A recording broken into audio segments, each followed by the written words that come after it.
Hey, Prince Bill here. How you doing? Forgive me for missing a day or two this week. I just got busy, but hey, here we are. It's Friday, and summertime's coming, and it's busy. And let's talk first for a second about uh, one thing about the Whitfield program. I'm just increasingly convinced of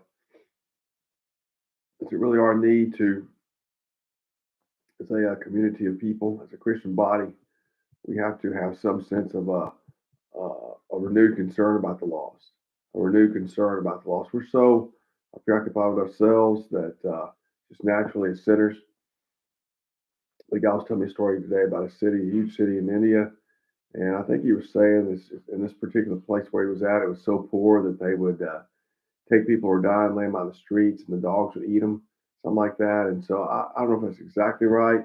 And the point is, there's just a lot of people out there that are just overwhelmed with sin and people who suppress them and overpower them. And we're here to set them free. Jesus came to set the captives free, and that's obviously free from sin and death. But we need to take this seriously. And I just don't think we do. The church does not take this seriously. I know from experience they don't take evangelism seriously, and unless you walk in most of the buildings, they don't take evangelism seriously. And this is not right. This creates an incomplete, a not complete body, a half a body or three quarters of a body. It's just not right. I mean, these people are there's a lot of these non-Western nations, man. They're just terrible, terrible stories. Muslims killing Christians in Syria and Nigeria, and man, it's just a mess, man. I don't know how we sit around and just twiddle our thumbs about it and just turn it off. But that's just not right. A challenging part about being a Christian is that there is some measure of understanding of what you're looking at around you. No more is it just uh, somebody's having some bad luck, or like the liberals like to say that the dude needs some more education. I mean, these people are sinners. It's sin overpowering people, and then there's people Romans 1 who lead people into sin, and sin obviously leads us to hate our neighbor. The world is filled with people who hate our neighbor. We all hate our neighbor as sinners, and so some more aggressively than others as sinners. And then these pagan people these days in the United States, they're mean people. They're just downright mean people. They have no restraint on their violence towards one another. The only restraint they have is the repercussions of going to jail or losing a job. But it's wicked. Pagans are evil people. They hate their neighbor. There's a lot of places out there where it's dark, and we just can't sit around and just let it happen. I don't think that's what Jesus had in mind.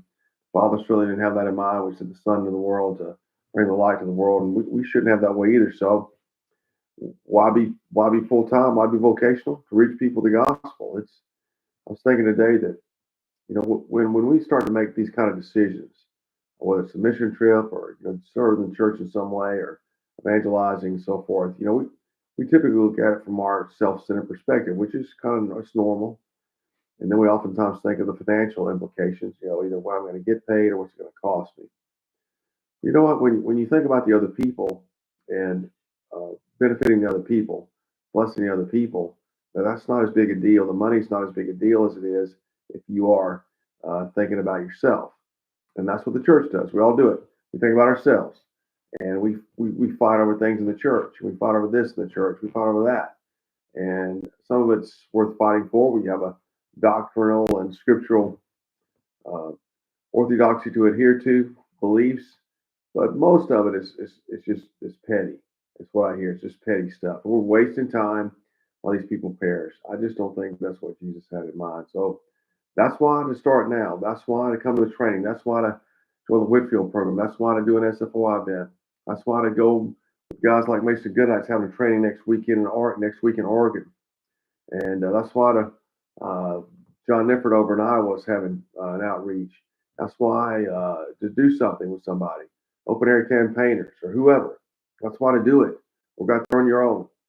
A lot of my early days, I was in one way or another by myself. I mean, all these rules we throw up to go out there and preach. We're just so afraid. We're just so I don't know legalistic about it.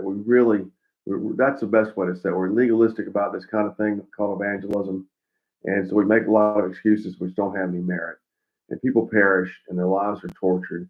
and we're just sitting idly by, not dealing with it.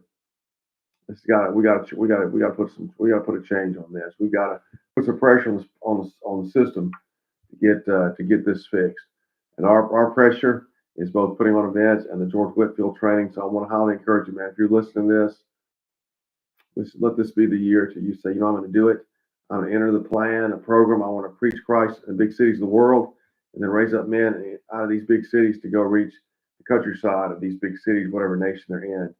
And so that's really what we're pressing on. That's what I'm pressing on today on May the 9th. The training starts June the 16th, about 4 or 5 weeks, but I think that's where I'm going to put a lot of pressure.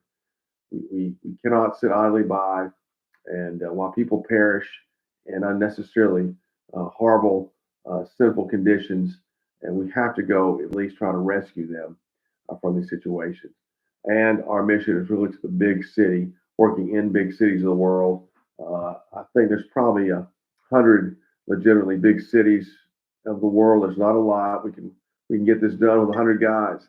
Like what's this say? Give me 100 men that hate sin and love God. We're unstoppable. Something to that effect. So that's what I'm looking for, man. Is that you? Today's the day. Let's get rolling.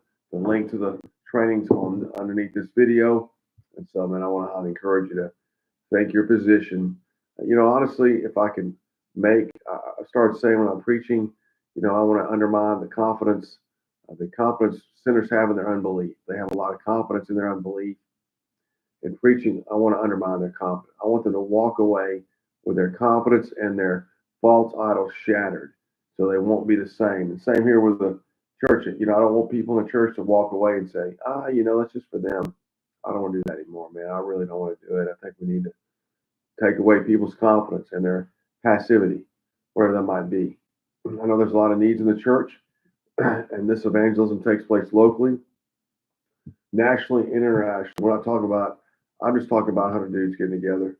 The church has to reach people too in their venues. I think the local church is there to reach local people, and then they can send out church planners to other places if you're going to have a church model, and then internationally. But you've got to reach local people.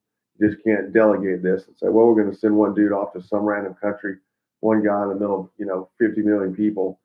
It's got to be more effort than that. So I want to put some pressure on the system here, see if we can't get some movement for it. But if you're listening to this, our pressure is joining up with the Whitfield program, becoming a preacher, picking a big city out in the world, and let's go and preach Christ there and recruit others to go in the countryside and set these people free from their sins.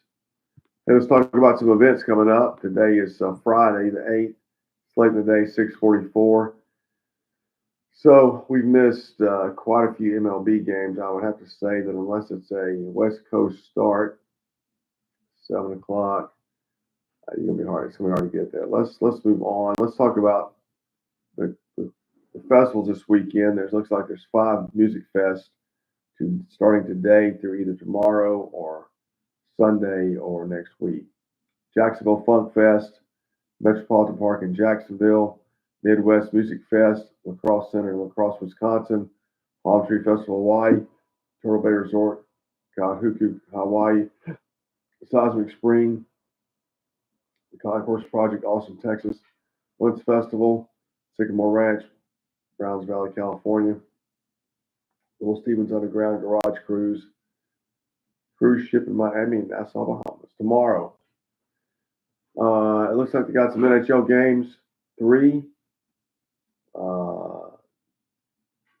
2 NHL games, Carolina Hurricanes, Edmonton Oilers play, time to be determined. NBA game, these are playoff games, Madison Square Garden in New York, time to be determined. 14 MLB games, let's go through that. Like I said before, I'm going to name the city. Start time, Eastern time.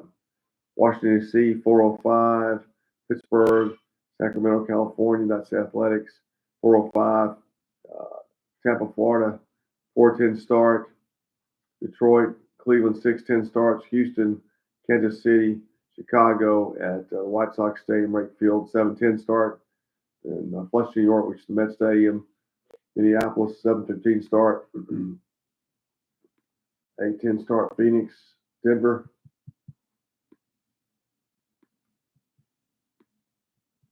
Oops, sorry about that. Let's see, I clicked the wrong button. Let's go back to the top.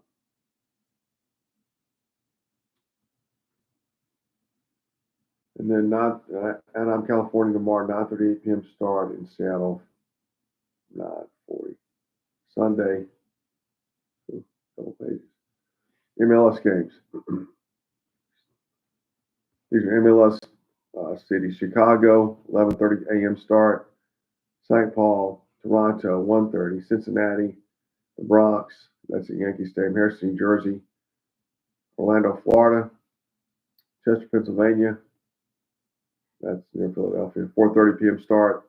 Frisco, Texas, that's north of Denton. Texas, Houston, Texas. Nashville, Tennessee. St. Louis, Missouri, 5:30 start. Commerce City, Colorado. 6:30 start. Portland, 7:30. Music Fest on Saturday. Boonville Beer Fest, Boonville, California. Boots in the Park, Santa Clarita, California. Empowered, Hollywood Boulevard, Los Angeles. It's like one-day concerts. MMRBQ, Canada, New Jersey. Spring Rendezvous Bow Fest, Bozeman, Montana. Sunday, Monday, Mill Valley Fest in Mill Valley, California. All right. Oh no, those are all Saturday games. You're an idiot. Those are all Saturday events. Okay. I thought MLS played on Saturday. I was wrong. Those are all Saturday MLS games. One UFL game, Arlington, Texas. 1 p.m. Eastern Time start. Choctaw Stadium. That is where the Rangers used to play, across the street from the new stadium. Okay, now here we go. Sunday, one day. NHL game, Florida Panthers. Time to be determined. NBA games 2, 1 in Denver, 1 in Indiana. The Denver game is at 12:30 p.m. That's a Pacific start. In Indiana, 5 p.m. Pacific start. MLB games, Flushing, New York. This is Sunday. 12:05 start. DC, Pittsburgh, 1:35 start. Detroit, Tampa, 1:40. Houston, Kansas City, Minneapolis, Chicago, Wright Field. That's the White Sox, 2:10 start. Denver, 3:10 start. Sacramento, 4:05. Anaheim, 4:07. Phoenix, Seattle, 4:10 start. Cleveland, Ohio, 7:10 start. MLS game, Vancouver, Canada, 4 p.m. start. And then 2 UFL games. Birmingham, noon start on Sunday, and Memphis at 3 o'clock. Enough to keep you busy covering the country. Our friends, listen, let's get out there and preach the gospel. Lord willing, we're heading up to Niagara Falls in a couple of weeks. Indy 500 with Stephen Kendall's coming up. Memorial Day weekend. Bonnaroo Festival's coming up with Corey Lindsay leading that. June 12 to 14. Check those links out below this video. Contact me if you have any questions.